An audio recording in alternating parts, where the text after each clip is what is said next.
All right, hello, welcome to my season premiere segment of my religious life video blog, and we're taking on there. So who knows? Could be civilized about this one. So, well, who knows? Anyways, that means it could be 16th Sunday of you know who after Pentecost. So it's gonna be cool. And what I found interesting is gonna be Mark chapter 7 to 24 through 37. And I'm not going to read it all, so you just have to trust me about that.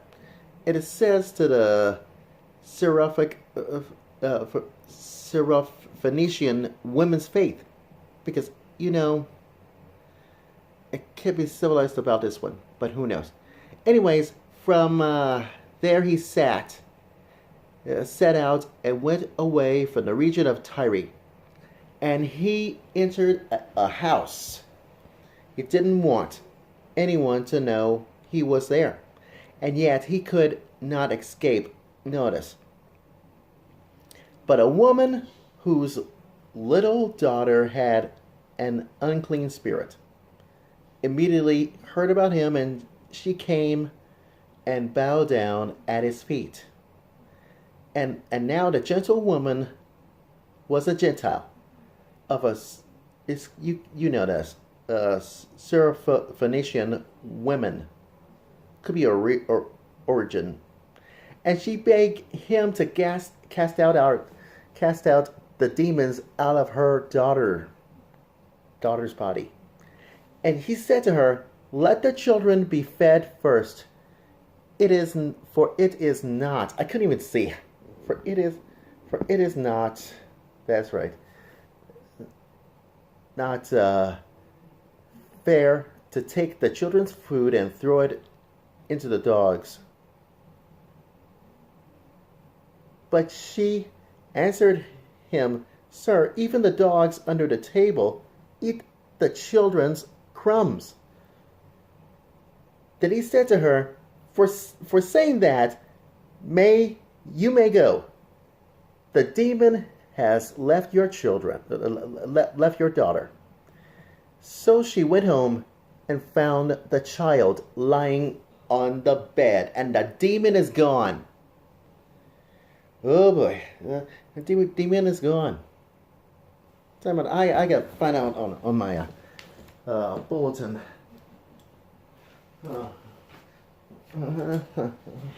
Bulletin, and it says, oh yes, I think it's on page. Yes. Page. Yes, it's right. You're right. Because, so here's the thing for you, because everything else keeps civilized. And what about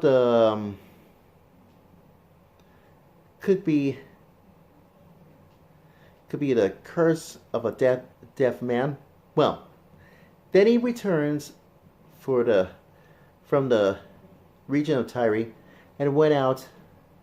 Went by the way of Sidon towards the Sea of Galilee, and be open to look it up to heaven, and because put his fingers into his ears, because it has to curse the deaf man.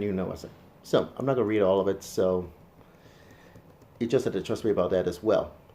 So let's talk about because this morning, Mother Diane Pike, and it talks about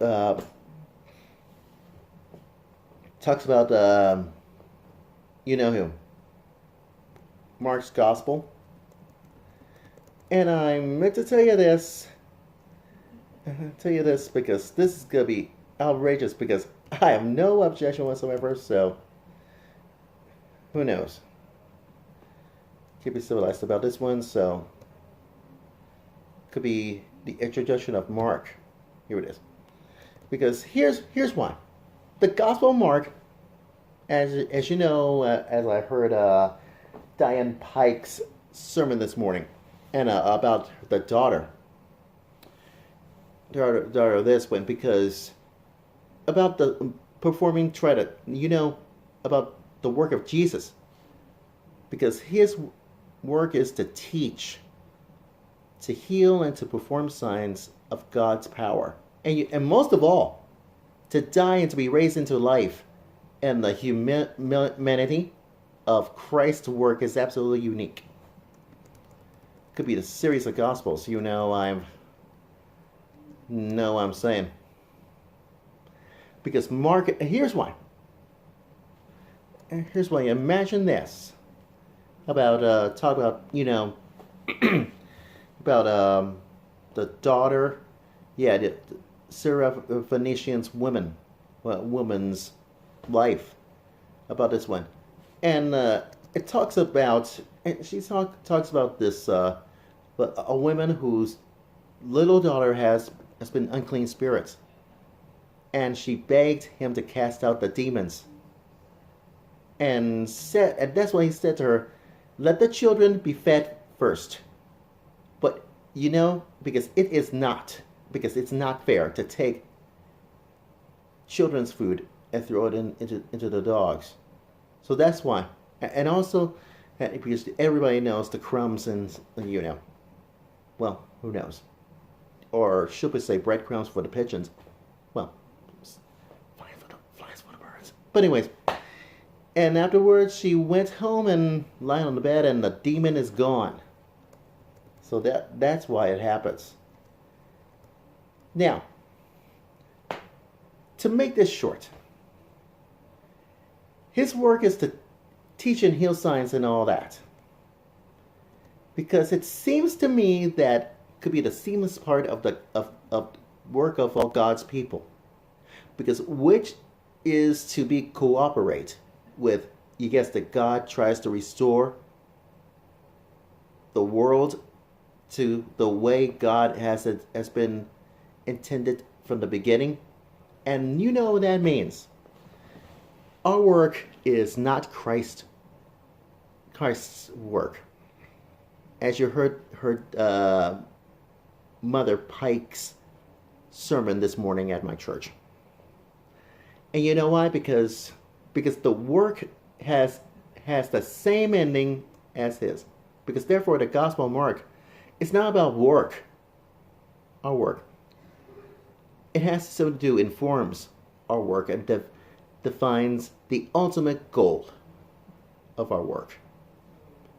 And by this, Mark has been discovered that God's call to work in the service of his kingdom, and the rhythms of the work rest and worship God in everybody's lives. And we see the opportunities of danger, inheriting, earning a living, accumulating wealth, gaining status, paying taxes, and working in a huge society. That's what happens in a huge society. Everyone knows that we met the fishermen, the laborers, the mothers, and the fathers, tax collectors, and leaders, farmers, lawyers, priests, builders, and all that. Working titles. And it has to, and we always recognize the same bewildering range of this personality. The people has not isolated individuals, and the members of family, who members of families, communities, and the nations, workers everywhere. That But here's the bottom line, and I'm sure I'll say this, because Mark is the briefest gospel, and it contains the less of his teaching materials.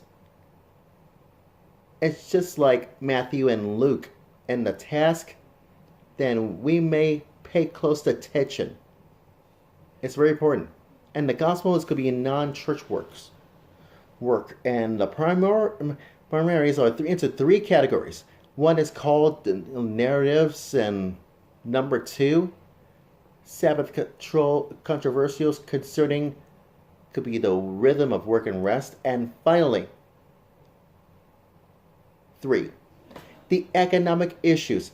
I'm not talking about the economy or whatever happens. I'm talking about the economic issues concerning wealth and accumulation and taxation. And everybody's trying to, and we will discuss this whole narratives under the heading of kingdom and discipleship and the Sabbath controversial virtual worlds all that, because it has something to get in the underworld of you know who, heading of this rhythm of work. And these episodes could be taxation and wealth, the economic issues of these huge categories. But you see, the moral of my season premiere of my religious life video blog is this. And so is 16th Sunday after Pentecost. Mark is primarily concerned with how those who know would follow Jesus, and guess what?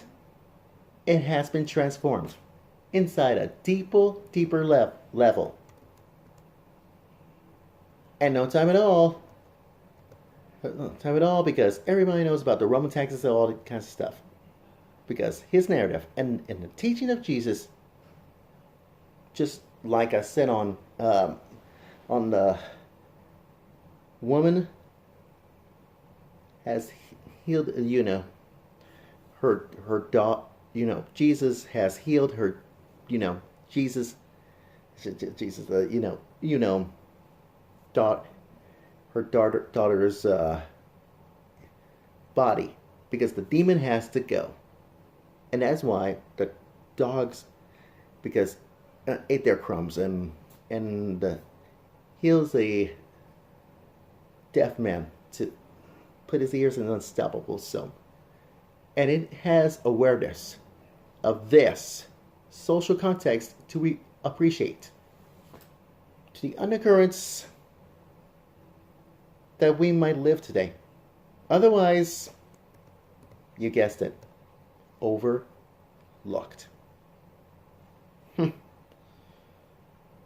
Doesn't get any better than this, is it? That's right, I'll make it short. You know what I'm saying? That's my religious life.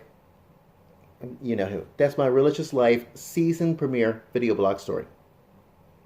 And I'm sticking to it.